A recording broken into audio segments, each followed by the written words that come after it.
बच्चों, हमारे hidden to study channel में आज हमारा टॉपिक है काफ रियरिंग यानी काफ राइजिंग। काफ राइजिंग का मतलब काफ बोलते हैं गाय भैंस के बच्चे को, इंग्लिश में बोलते हैं काफ। तो जो टॉपिक है आपके सिलेबस के अकॉर्डिंग काफ राइजिंग, उसमें क्या है कि इसकी मॉर्टिलिटी रेट, मॉर्टिलिटी का मतलब होता है मृत्यु दर, 30 से 35% होती है। अगर इसकी सही से देखभाल ना हो तो इससे भी ज़्यादा हो सकती है। तो इससे किस तरह से इसको जो है हम रियरिंग करते हैं, देखभाल करते हैं, करनी चाहिए।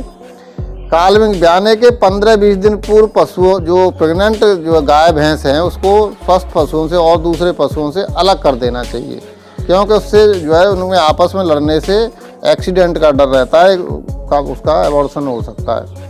ब्याने के 2 महीने पहले प्रेग्नेंट पशु को पौष्टिक आहार देना चाहिए। पौष्टिक आहार मीन्स मतलब उसको कंसनट्रेट देते हैं, उसकी मात्रा बढ़ा देनी चाहिए। प्रोटीन अधिक मात्रा में होनी चाहिए, कम से कम 20% प्रोटीन उसमें होनी चाहिए और मात्रा भी बढ़ा देनी चाहिए। इसके बाद में प्रसव यानी काल्विंग होते समय, ब्याते समय पशु की हर समय देखभाल रखें। जब काल्विंग होती है तो उस समय उसकी बाचिंग ठीक से करें, नहीं तो कहीं भी कोई भी प्रॉब्लम हो सकती है, वो क्रिटिकल टाइम होता है। अच्छा, ब्याने के बाद बच्चे काफ को 2 तरीके से पाला जाता है। एक तो काफ को माँ के साथ रख करके पाले जाते हैं, जैसे सभी गाँव में ज़्यादातर 1-2 भैंस रखने वाले माँ के साथ ही रख के पालते हैं। और दूसरा जो फार्म होते हैं, बड़े डेयरी फार्म होते हैं, उसमें माँ से अलग रख के भी पाले जाते हैं। इसको हम बीनिंग कहते हैं। बीनिंग यानी माँ से अलग बच्चों को कर दिया जाता है काल्विंग के बाद में, और वहीं उनका जो है फीडिंग कराई जाती है, मिल्क दिया जाता है, और जो दूध बचता है उसको ह्यूमन के लिए डाइवर्ट कर देते हैं। इसका ये फ़ायदा है। इसके और भी बहुत फ़ायदे हैं। ब्याने के तुरंत बाद बछड़े की नाक से श्लेष्मा हटा देना चाहिए। बछड़े को साफ कपड़े से साफ करें। अब जैसे आज ही काल्विंग हुई है, अभी काल्विंग हुई है, तो इसका जो नाक होती है वहाँ पे उसमें श्लेष्मा न जम जाए, इससे उसको रेस्पिरेशन सिस्टम में दिक्कत न हो, तो तुरंत बाद उसके नाक से श्लेष्मा हटा देना चाहिए और साफ कप तौलिया से बच्चे को साफ करना चाहिए काफ को। ब्याने के तुरंत बाद बछड़े की जो नाभि यानी नाल होता है, उसे नए ब्लेड से 2-3 इंच छोड़ते हुए जरूर काट दें। और ये ध्यान रखें कि उसमें नए ब्लेड से काटने के बाद टिंचर आयोडीन लगा दें और उसको 3-4 दिन तक टिंचर आयोडीन लगाते रहें, जिससे कि नेवल एल और जॉइंट एल जैसी बीमारियां न हों। बछड़े को खीस, कोलेस्ट्रम उसके वजन का 10%। अच्छा, ऐसा है कि जो गाय भैंस का ये बच्चा होता है, उसका एक एवरेज वजन होता है 25 केजी के आसपास, तो उसको उसकी बॉडी का 10% यानी उसको 2.5 से 3 केजी, 25-30 केजी का बछड़ा होता है, तो 2.5 से 3 केजी अमूमन, एक मोटा आइडिया, उसको खीस जरूर पिलाना चाहिए। और कोलेस्ट्रम पहली टाइम का बच्चे के लिए अमृत जैसा होता है, क्योंकि उसमें जो प्रोटीन होती है, जिसको वो हम बोलते हैं इम्यूनोग्लोबुलिन, यानी दूध में 3 तरह की प्रोटीन पाई जाती हैं। एक तो केजीन होती है, एक एल्बुमिन होती है, ग्लोबुलिन होती है। तो ग्लोबुलिन प्रोटीन होती है that is responsible for immunity transfer from mother to calf, यानी जो पहला कोलेस्ट्रम होता है उससे जो बच्चे में इम्यूनिटी बहुत स्पीड में, यानी बहुत हाई पावर, जल्दी से इम्यूनिटी ट्रांसफ़र होती है, तो उसके बच्चे के लिए ये बहुत ज़रूरी होता है। और 3-4 दिन तक उसको कोलेस्ट्रम जरूर पिलाएं। जन्म के प्रथम दिन बछड़े को 2 चम्मच एंटीबायोटिक पाउडर दें, जिससे कि उसको दस्त या अन्य संक्रमण हो। यानी एंटीबायोटिक क्या है कि जैसे ही वो गर्भ से, पेट से बाहर आता है और खुले इन्वायरमेंट में आता है, तो इन्फेक्शन के चांस बहुत बढ़ जाते हैं। इसलिए उसको 2 चम्मच एंटीबायोटिक दे दें, कहीं से इन्फेक्शन होता है तो जो उसका बचाव हो जाए, दस्त वगैरह न हो। बछड़े की नीचे धान या कड़वी की सूखा बिछावन जरूर कर दें। ठंड वगैरह से बचने के लिए जो कड़वी होती है, धान का पुआल होता है, उसका बिछावन जरूर कर दें, जिससे बच्चे को जमीन से ठंड न लगे और बीमारियों से भी बचा जाए। जन्म के दूसरे दिन बछड़े को 1 ml विटामिन ए कंसंट्रेट दें, जो रतौंधी से बचाता है और रोगों से लड़ने की ताकत देता है। अब जो कोलेस्ट्रम से जो इम्यूनिटी इसमें ऑटोमेटिक डबल हो जाती है, उसके अलावा विटामिन ए भी उसमें इम्प्रूवमेंट करती है और उसको जो है आँखों की प्रॉब्लम नहीं होती है। इसके बाद में जन्म के 3 व 7वें दिन बच्चे को पिपराजिन एडिपेट 1 ग्राम प्रति 4 केजी शरीर भार के अनुसार या 6 से 8 ग्राम पेट के कीड़ों की रक्षा के लिए दें।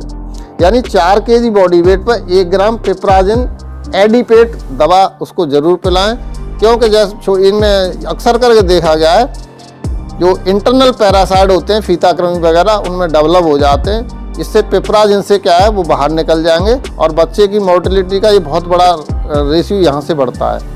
अगर पिपराजिन देते रहेंगे किसान भाई तो उनको जो है इंटरनल पैरासाइट न होंगे, यानी जो पैदा हुए हैं तो उसको निकल जाएंगे।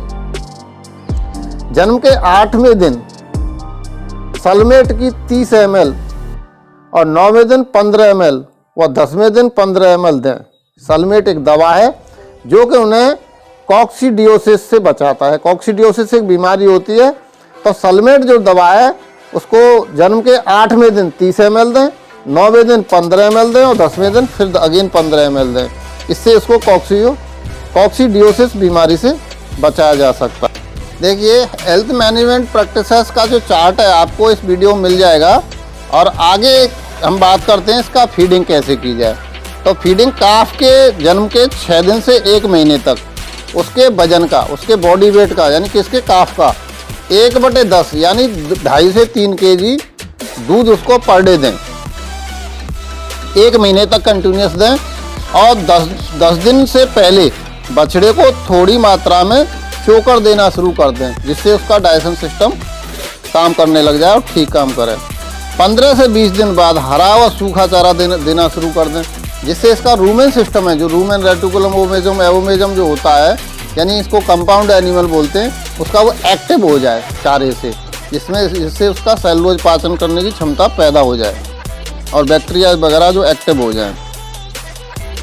दूसरे महीने में दूध की मात्रा 3 kg से घटाकर 2 kg कर देनी चाहिए, यानी पहले महीने 3 kg और दूसरे महीने से 2 kg कर देना चाहिए, और ये घटाकर तीसरे महीने में 1 kg कर देना चाहिए दूध का मामला।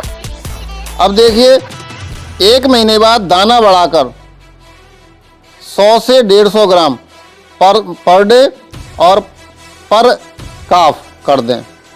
इसे धीरे धीरे बढ़ाते हुए 1 किलो 200 ग्राम से 1 किलो 500 ग्राम प्रतिदिन 6 माह तक कर दें। यानी जो हमारा 100 से 150 ग्राम दाना पर डे दे रहे हैं हम 1 महीने के बाद, उसको थोड़ा बढ़ा करके और 6 महीने तक उसको हम 1.5 kg तक पहुंचा देते हैं। हरा व सूखा चारा व पानी आवश्यकता अनुसार देते रहें। तीसरे महीने में 1 kg दूध व 300 से 400 ग्राम प्रतिदिन दें। तीसरे महीने के बाद दूध देना बंद कर दें व दाने की मात्रा बढ़ाकर 650 ग्राम से 700 ग्राम कर दें रोजाना। 4 महीने बाद दाने की मात्रा बढ़ाकर 1.2 से 1.3 kg कर दें रोजाना, यानी पर डे। 4 महीने बाद 1.2 से 1.3 kg पर डे कर दें। जब उम्र 5 माह, जब उसकी बछड़े की जो उम्र 5 माह हो जाए और 5 महीने का हो जाए, तो दाने की मात्रा 1.5 किलो यानी 1 किलो 300 ग्राम से 1 किलो 500 ग्राम तक कर दें। आंतरिक परजीवियों के लिए एल्बेंडाजोल आदि 5 से 10 ml पर kg बॉडी वेट के अनुसार दें, यानी 5 ग्राम से लेकर 10 ग्राम पर kg एनिमल बॉडी वेट के अकॉर्डिंग का आपको जरूर दें, जिससे उसके इंटरनल पैरासाइट जो है निकल जाए। बछड़े का वैक्सीनेशन अवश्य कराएं। अब मैनेजमेंट उसका कैसे करना चाहिए हमें। मार्किंग, बड़े फार्मों पर जहां काफ की संख्या अधिक होती है उन्हें नाम या नंबर देना चाहिए। इसमें टैटोइंग मशीन से पशुओं को नंबर उनके कान में अंदर की तरफ देना चाहिए। ये कार्य 1 सप्ताह की उम्र तक कर देना चाहिए। ये रिसर्च सेंटरों पे और बड़े डेयरी फार्मों पे होता है, जिससे कि एनिमल की हिस्ट्री का पता चलता रहे। डीऑर्निंग, सींग अवरोधन 15 दिन की उम्र में कर देना चाहिए, जिससे वो आपस में न लड़ें और आसानी से बस में कर सकें और कम स्थान में रह सकें।